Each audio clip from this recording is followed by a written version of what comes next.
gülüşündən yenə heyran qalıram.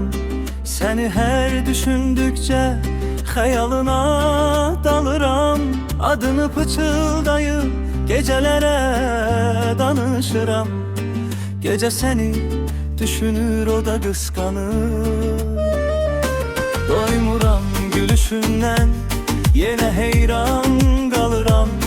Səni hər düşündükcə xəyalına dalıram. Adını pıçıldayıb gecələrə danışıram. Gecə səni düşünür, o da qısqanır.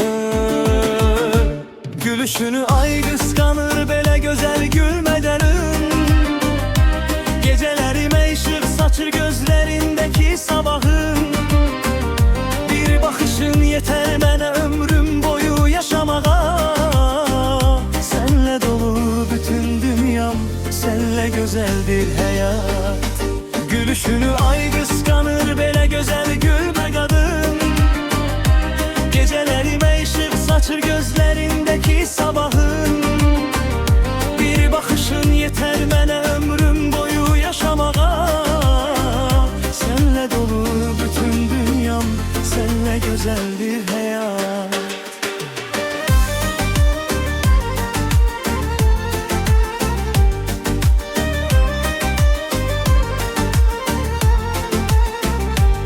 Doymuram gözəlliyindən heyran qalıram.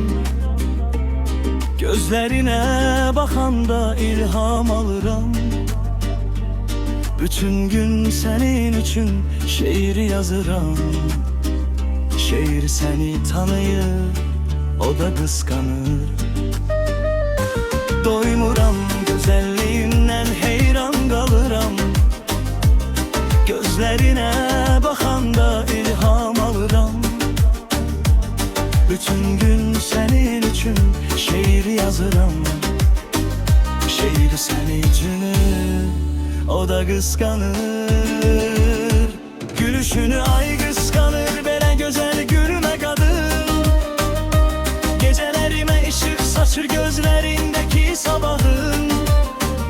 Bir baxışın yetər mənə ömrüm boyu yaşamağa. Sənlə dolu bütün dünyam, sənlə gözəldir həyat.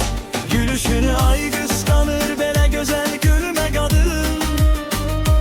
Gecələrimə işıq saçır gözlərindəki sabahın. Bir baxışın yetər mənə ömrüm boyu yaşamağa. Sənlə dolu bütün dünyam, sənlə gözəldir həyat.